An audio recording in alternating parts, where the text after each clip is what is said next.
That took forever. I had to cut this apart in pieces because some of the stuff I couldn't get to it. I was trying to cut it forever and got underneath there. I'm looking and I keep looking, and lo and behold, man, there's layer after layer.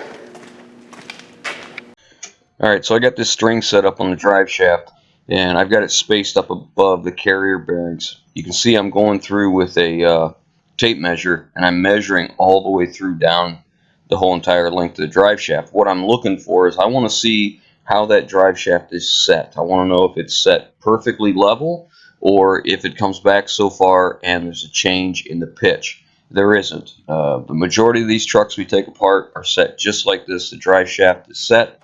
The only change in the pitch is at the rear pinion yoke and at the transmission pinion yoke. One will be a positive, one will be a negative. Traditionally, the differential is going to be a positive because the differential is kicked up just a little bit, and the transmission yoke is a negative, so it's kicked down. Ideally, what we're after is, typically we see a 2 to 3 degree positive on the differential and a 2 to 3 degree negative on the transmission.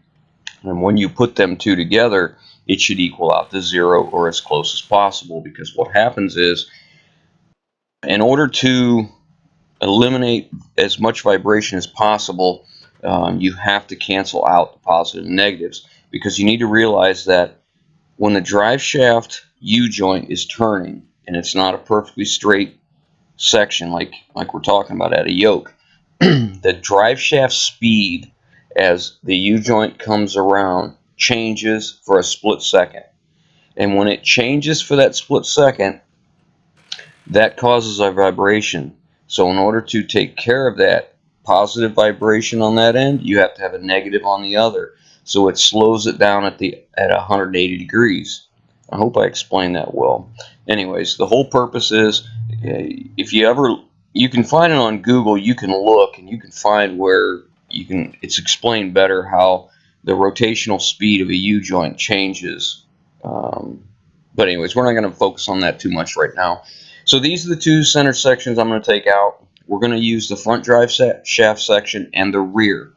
When we go to put this together, this drive shaft is no longer balanced like it was before.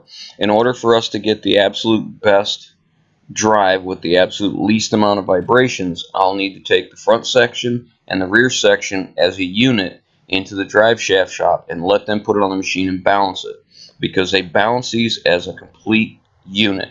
So the two sections I took out may have had some balancing weights added to it, and it compensated for the yoke or whatever. We just don't know. So that's the way to get the best results. Now we're going to take these drive shafts, set them off to the side, and we're about ready to start laying out some strings. I've got the frame cut on angle up there, and that's all ready to go. I'm going to explain a little bit more into detail later about how we're going to set these frames up and why I didn't just cut all this off the back of the truck and start with nothing. But that's going to come in a little while, because I've got it all set up and I want to show you exactly why. We're going to do this very, very low tech, and I find that it works very well. It's simple's reliable. You don't have a lot of messing up. So now we're going to get these drive shafts out of the way so we can move on. Alright, so I'm cleaning up the truck frame up here where we're going to weld this together. Now when I do this, I make my two cuts, one on the frame on the back of right at the back of the cab, and one on the donor frame.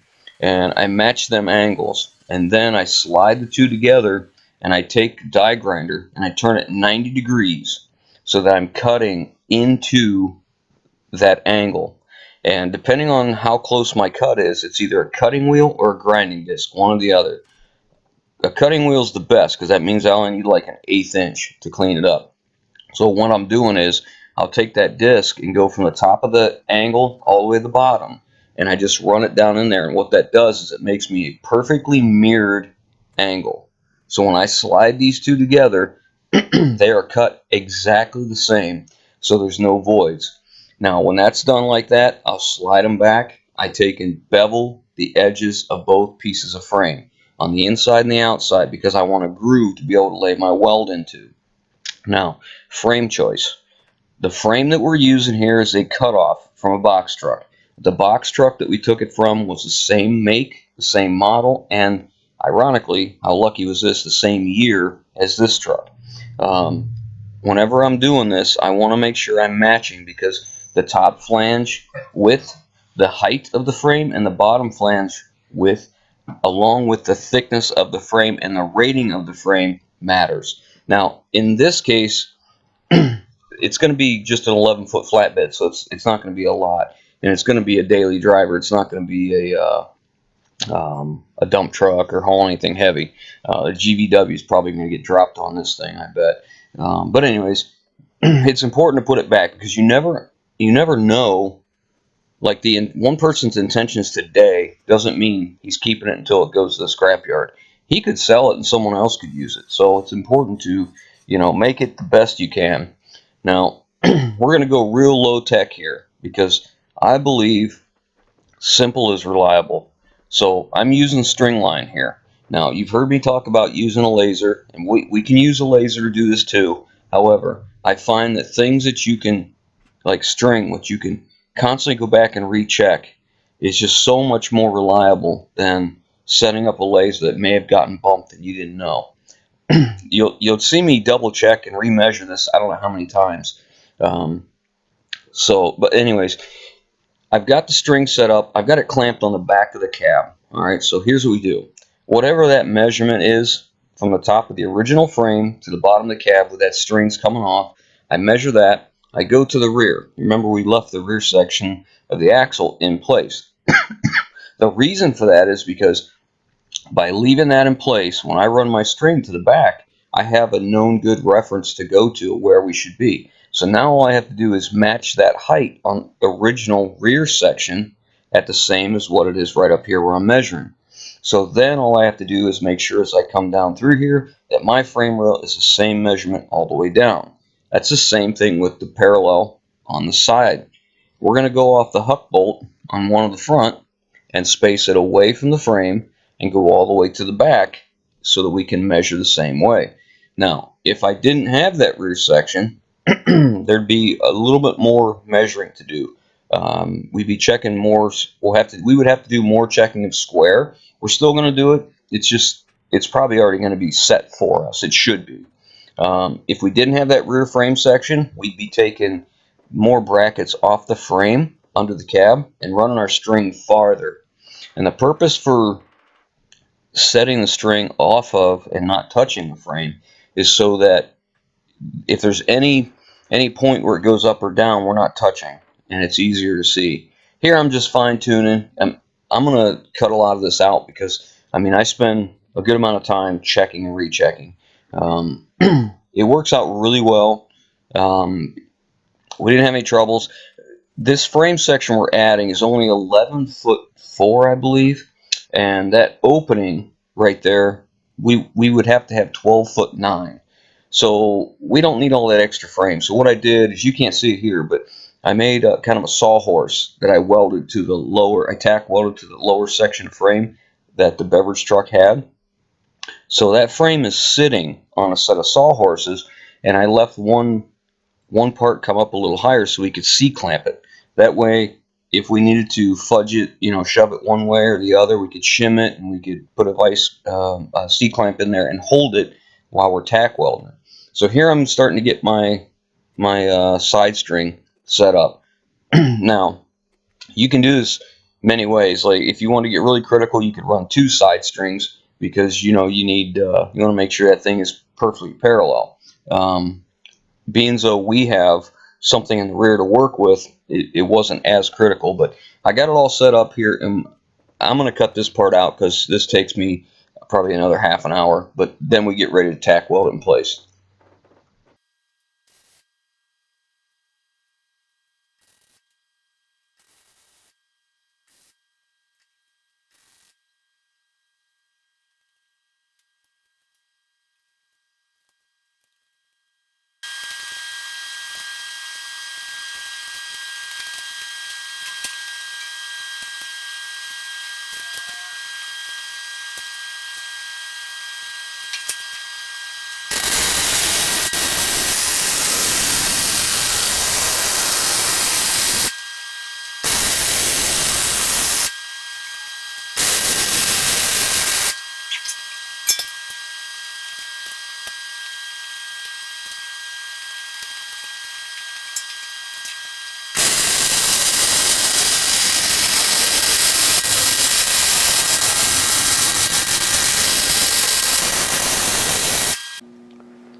Okay, so a little bit of an update explanation here. I ran a string down the side of this and I stand it off of the frame so that I can measure throughout. And I've got it set at 1.25 inches. So I can just measure all the way down through here to 1.25 inches, which is what it is up here. And as long as I'm at 1.25 inches all the way back, then that tells me that that frame rail is straight and not kicked one way or the other. And the same thing with the string on top. I've got it set at 2 3/8, which is what it is at the bottom of the cab here. See that there, that vice grip's there. So then what I do is just go down through and measure and make sure that I'm 2 3/8 all the way across. Because if I'm 2 3/8, then that tells me that I'm not dropped, I'm not up. It's pretty crude, kind of, but man, it works. You know, simple is reliable and simple works. So this side's good to go. I've got a weld in here somewhat. Now I'll V this out. I already V'd out the steel both ways and then laid that weld in there. And it may look like it's on top, but it's still kind of dished. So what I'm going to do is I'll clean that up again, get all the soot off of it, and then I'll V it again and lay another bead on top. And then that should be it. Well, now we're about ready to start on the other side. I got the other frame rail laid out, and let's see here. Let me get around here. I've got this one laid out, so we're just about ready to cut it and stick it in place, and we'll just do the same thing. I made this kind of a sawhorse here, and I just temporary tack welded it to the original lower frame, and it puts this, I measured this off the lower frame and then used a string off of this, just like I did the other side, to measure where that needed to be so we could set the frame on it. Because otherwise we'd be out here trying to, you know, hold the frame when we tack weld and all that kind of crap, and you can see it's too short. So we just C-clamped it. We'll do the same thing here. We'll put that frame here and we'll C-clamp it to here. And if we need to adjust in here, we can shim it. We've got 1/16, 1/8 inch, 3/16 and 1/4 inch material that we can shim. Now, when I put those in here, I purposely tipped them out slightly, just enough that would give us a little room to play if we needed to. So that's it. We're going to get on to cutting this now.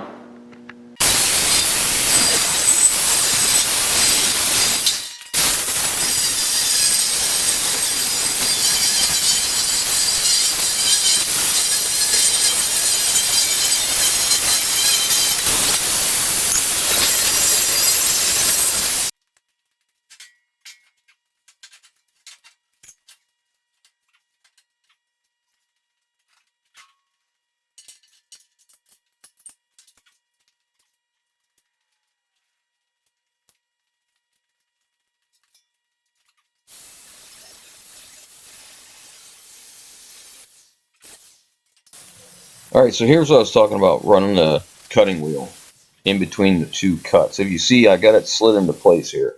So by running that cutting wheel up and down that groove, I end up making mirror images of that angle so it fits perfectly. That way when I slide it together, there's no gaps, there's no voids, because I want to make sure it's metal to metal touching. It just needs to be perfect, or as close to perfect as possible, that's for sure. But it works out real well, and now I'm going to take the frame, set it back, and I'm going to bevel the edges of both sides of the frame. I'm going to change out here to grinding disc from a cutting wheel.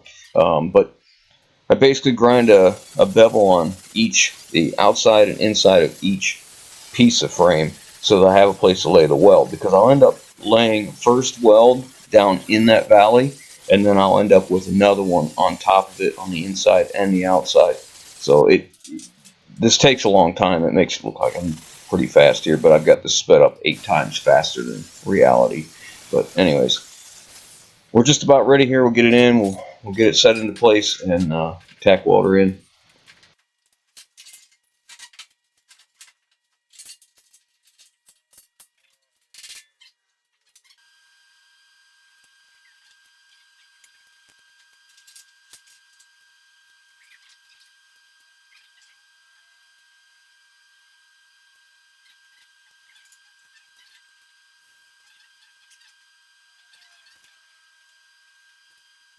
Alright, so before we go too much farther, we want to check for square. We want to make sure that the passenger side frame rail is parallel to the driver's side and square to the original truck frame. Now, we could have taken them strings on the horizontal part and I guess just the horizontal, farther up underneath the truck if we needed to, but we didn't in this case just because we had the rear frame section there. So all we're doing basically is bridging the gap here. So we didn't need to, but if there was nothing back there to go to, I would have stripped down more of the frame or stepped out the string farther and went up underneath the cab quite a bit farther, but we didn't need it. Now we've rechecked, we're checking square again because I've already laid the first weld in there and make sure we're good. More than a 1/16, it's good. I'm plenty happy with that. So now we're going to strip all the strings out of the way, and I'm going to go ahead and lay the final welds everywhere. I got to do some grind work because what I want to do is smooth out the weld I put in, and then I'm going to lay another one on top of it. So we'll have 2 welds inside, 2 welds outside, so it'll end up being. Here I'm going to burn out the huck bolts. Those are ones that go in the cross member you'll see later.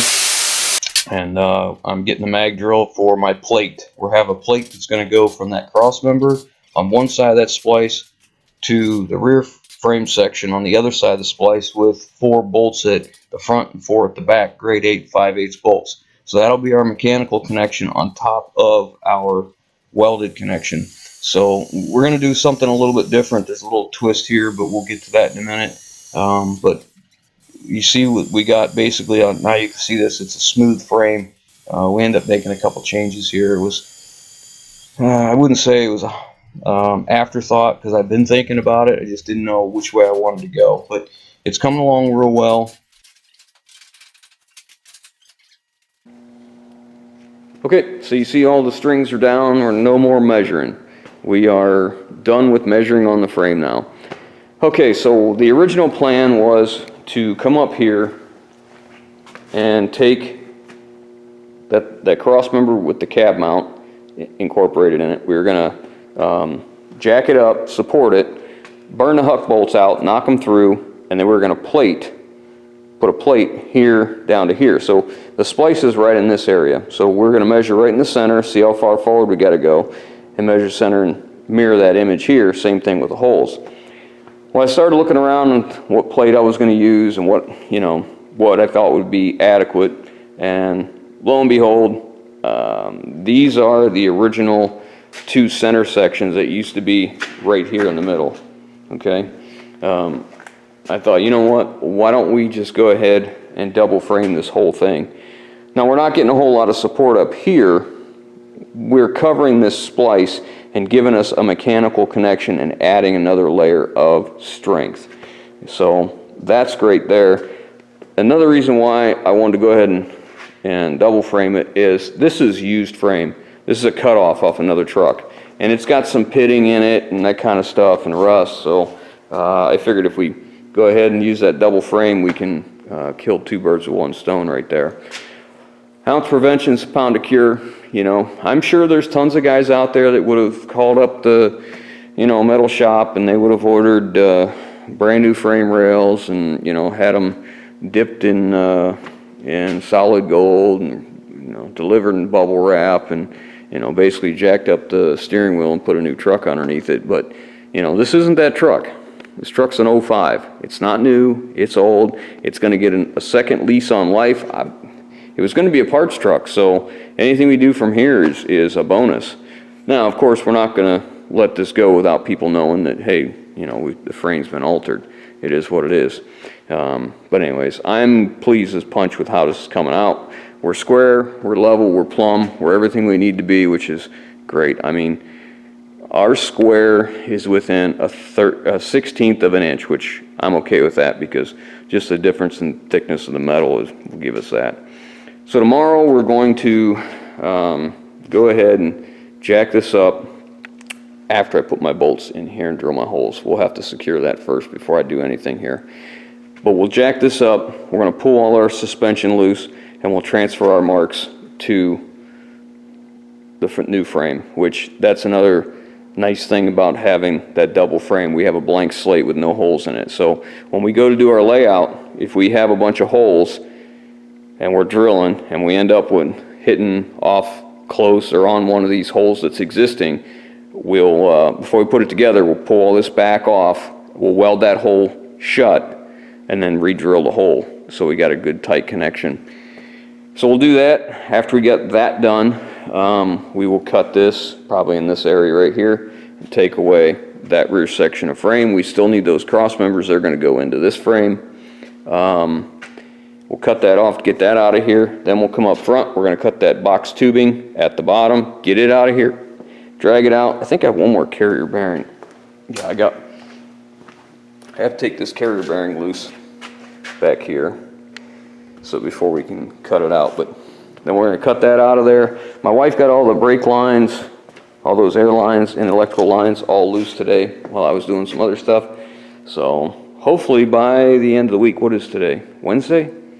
I don't even know what today is. Hopefully in the next day or so, we're out of here. It's done. We're not going to have a lot of frame left over here. This is going to be all we have left past the leaf spring hanger. It's not much. It's okay. I mean, we're just going to cut it off and put a 1/2-inch hitch plate back here. Probably what we'll do is cut, we'll probably cut the, what do we want to do, the inside back a little bit or the outside back? I guess it doesn't matter. We'll cut one back farther from the other so that when we lay the plate out here, we can weld to both plates. I want to weld this frame rail and this frame rail independently to the back plate.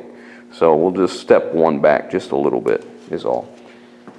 Anyways, that's it. Tomorrow we'll be hopefully getting closer. We can get this thing out of here. All right, guys, if you like what we're doing, give us that thumbs up. We sure appreciate it. If you haven't already, hit that subscribe button. Leave your respectful comments down below, and we will catch you on the next one.